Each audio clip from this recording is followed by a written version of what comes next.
Malam merambat pelan di desa kecil tempat Sari tinggal. Angin berhembus lembut, menggoyangkan tirai jendela kamar seorang pria tua yang terbaring lemah di ranjang.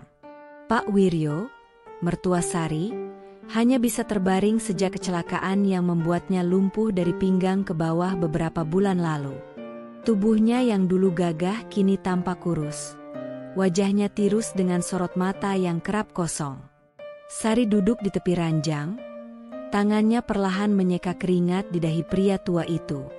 Sudah berbulan-bulan ia merawat mertuanya, menggantikan peran suaminya, Damar, yang sibuk bekerja dan jarang pulang. Setiap hari, ia memandikan, memberi makan, dan menemani pria tua itu menjalani rutinitas yang melelahkan. Namun, ia tidak pernah mengeluh. Di rumah yang hanya dihuni mereka berdua di siang hari, dan kadang hingga larut malam, keheningan terasa begitu menyesakan. Sari seringkali duduk termenung di samping ranjang mertuanya, memandangi wajahnya yang tampak semakin tua. Kadang, mereka berbicara, mengenang masa lalu, membahas hal-hal kecil yang mengisi waktu mereka. Namun, entah sejak kapan, percakapan itu mulai terasa berbeda. Tatapan Pak Wiryo padanya semakin intens. Suaranya lebih lembut dari biasanya.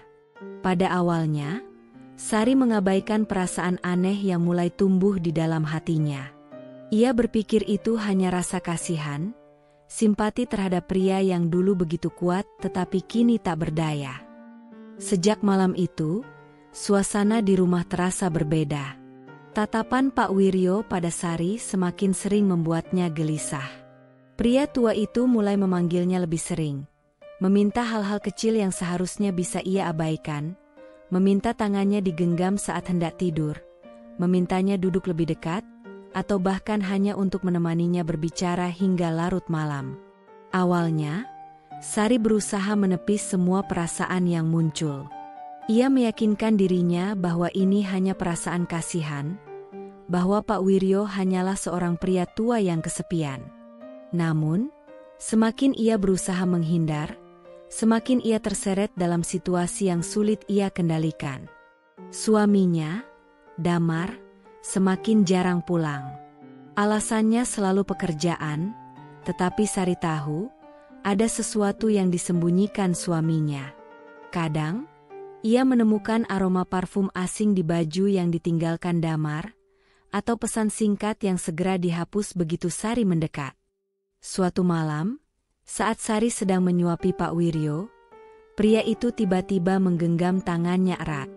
Sari tersentak, matanya melebar saat melihat bagaimana pria tua itu menatapnya, bukan sebagai seorang menantu, tetapi sebagai seorang wanita.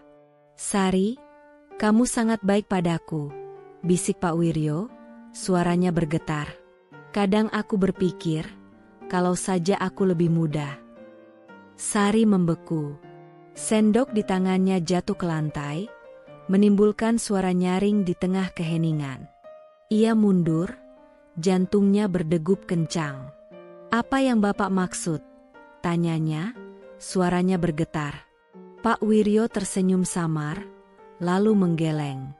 "Tidak, lupakan saja." Namun, Sari tahu, sejak malam itu, segalanya tidak akan sama lagi. Ada sesuatu yang berubah, sesuatu yang menakutkan tetapi juga membingungkan. Di sisi lain, rasa curiga terhadap suaminya semakin menguat. Setiap kali Damar pulang, ia hanya berbicara seperlunya, lebih sering menghindari tatapan Sari. Hingga akhirnya, suatu malam, saat Damar tertidur, ponselnya berbunyi pelan. Sari yang sedang terjaga mengambilnya dan membaca pesan yang masuk. "Sayang, kapan kamu datang lagi? Aku rindu." Darah Sari berdesir. Tangannya gemetar saat ia menggulir layar, menemukan banyak pesan serupa dari nomor yang sama.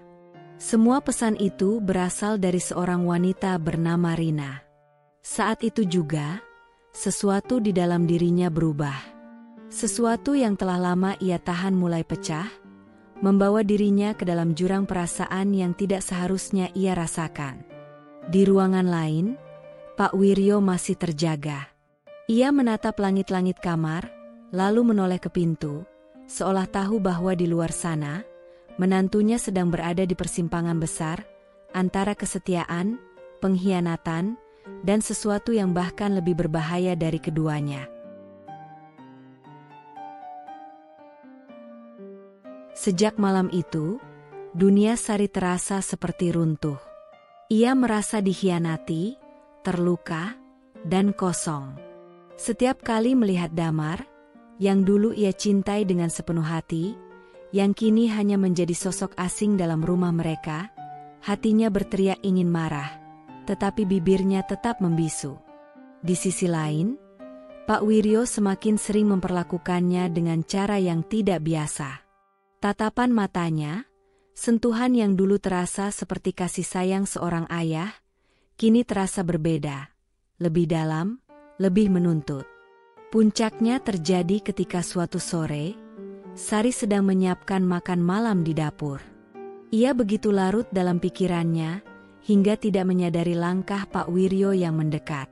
Tiba-tiba, pria tua itu berdiri di belakangnya, terlalu dekat.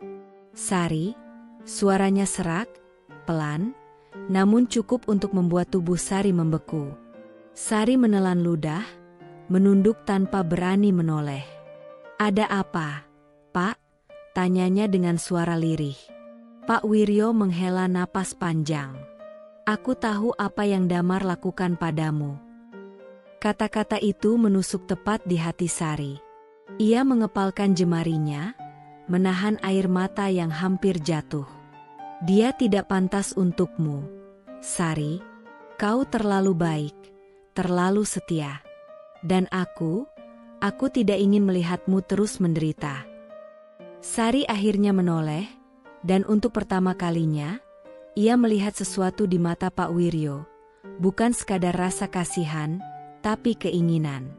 "Pak, kita tidak seharusnya seperti ini," bisik Sari, suaranya bergetar. "Tapi aku ingin melindungimu." Pak Wiryo mengangkat tangannya, berusaha menyentuh wajah Sari, tetapi ia segera mundur, menjatuhkan pisau yang sedari tadi ia pegang. "Maaf, Pak, aku tidak bisa." Sari berlari keluar dari dapur, meninggalkan Pak Wiryo yang diam terpaku. Namun, masalahnya belum selesai. Malam itu, Damar akhirnya pulang lebih awal, sesuatu yang jarang terjadi belakangan ini. Tapi ada sesuatu yang berbeda darinya. Wajahnya tegang, sorot matanya penuh kemarahan. "Mana Bapak?" tanyanya dingin, tanpa menatap Sari. Sari mengernyit. "Di kamar." "Ada apa?" Damar tidak menjawab. Ia berjalan cepat menuju kamar ayahnya, dan membuka pintu tanpa mengetuk. Dari luar, Sari bisa mendengar suara mereka berdebat. Damar berbicara dengan nada tinggi, sementara suara Pak Wiryo tetap tenang, tapi penuh penekanan. "Aku tahu apa yang kau lakukan," kata Damar, suaranya menggema. "Jangan pernah sentuh istriku lagi." Sari membelalak. Dadanya berdebar kencang. Pak Wiryo tertawa pelan. "Kau menuduhku? Setelah semua yang kau lakukan di belakangnya?" Hening. Kemudian, suara benda jatuh membentur lantai terdengar. Sari tidak bisa menahan diri lagi. Ia berlari masuk ke kamar dan menemukan Damar berdiri dengan napas memburu, sementara Pak Wiryo duduk di kursinya, dengan senyum kecil di wajahnya. "Apa yang terjadi?" tanya Sari, panik. Damar menatapnya, matanya merah. Dia ingin merebutmu dariku." Pak Wiryo tertawa kecil. "Bukankah kau sudah menyerahkannya padaku?" Darah Sari seakan berhenti mengalir. Apa maksud dari semua? Sari mundur selangkah. Ia merasa seakan dunia yang ia pijak berputar. Kata-kata Pak Wiryo menggema di kepalanya, mengusik pikirannya yang sudah dipenuhi luka. "Apa maksudnya?" Damar, suara Sari bergetar. Damar tidak segera menjawab. Matanya beralih dari Pak Wiryo ke Sari, seolah mencari cara untuk mengungkapkan sesuatu yang sudah lama ia sembunyikan. Ayah, Damar mengepalkan tangannya. Jangan bicara seolah-olah kau orang suci. Pak Wiryo masih tersenyum samar. Kau pikir aku tidak tahu? Nak, aku sudah lama membiarkanmu bermain di luar, berselingkuh dengan perempuan itu. Tapi kau lebih memilih membiarkan Sari menderita sendirian. Sari tercekat. Ia memang sudah mencurigai perselingkuhan Damar, tapi mendengar ayah mertuanya sendiri yang mengonfirmasi hal itu membuatnya semakin sesak. Dan sekarang, lanjut Pak Wiryo, tatapannya berubah dingin, kau ingin berlagak sebagai suami yang cemburu? Setelah semua yang kau lakukan? Damar terdiam. Ada rasa takut di matanya. Sari melihat ada sesuatu yang lebih besar di balik perdebatan ini. Ia mengalihkan tatapannya ke Pak Wiryo. Pak, katakan yang sebenarnya. Apa yang terjadi? Pak Wiryo menatapnya sejenak, lalu menghela napas. Sari, kau tahu mengapa Damar menikahimu? Tanyanya pelan. Sari mengernyit. Apa maksudnya, Pak? Pak Wiryo melirik Damar sekilas, lalu kembali ke Sari. Damar menikahimu bukan karena cinta, tapi karena hutang.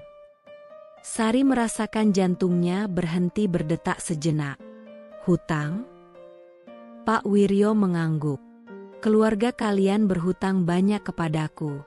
Aku yang menyelamatkan mereka dari kebangkrutan. Sebagai gantinya, mereka menjualmu pada Damar agar aku terus mendukung bisnis mereka. Sari merasa kakinya lemas. Jadi, selama ini, pernikahannya hanya bagian dari transaksi bisnis? Tidak ada cinta? Tidak ada keinginan untuk membangun rumah tangga yang sebenarnya? Ia menatap Damar dengan penuh luka. Apa itu benar? Suaranya hampir tak terdengar. Damar menggertakkan giginya. Ia tidak bisa lagi menyangkal. Awalnya iya, jawabnya lirih. Tapi aku mencoba mencintaimu. Sari, aku benar-benar mencoba. Sari berlari tanpa menoleh ke belakang. Hatinya berdebar kencang, pikirannya kacau. Hujan mulai turun, membasahi wajahnya yang sudah dipenuhi air mata. Namun, ia tidak peduli. Untuk pertama kalinya, ia merasa harus mengambil kendali atas hidupnya sendiri. Setelah beberapa lama berlari tanpa tujuan, Sari berhenti di sebuah taman kecil. Nafasnya tersengal, tubuhnya gemetar, bukan karena dingin, tetapi karena luka yang baru saja terkuak. Ia duduk di bangku kayu yang basah, menatap kosong ke arah lampu jalan yang temaram. Ingatannya melayang ke semua tahun yang telah ia lalui bersama Damar. Ternyata semua itu tidak lebih dari sebuah kebohongan. Ia menikah bukan karena cinta, melainkan karena hutang. Selama ini, ia berusaha menjadi istri yang baik, menunggu cintanya berbalas, tapi pada akhirnya, ia hanya menjadi bagian dari transaksi bisnis keluarganya. Perlahan, Sari mengepalkan tangannya. Ia sadar, menangis tidak akan mengubah keadaan. Ia harus bangkit. Ia harus mencari jalannya sendiri, bukan bergantung pada siapapun, terutama seorang pria yang tidak pernah benar-benar menginginkannya. Di kejauhan, samar-samar terdengar suara adzan dari sebuah masjid kecil.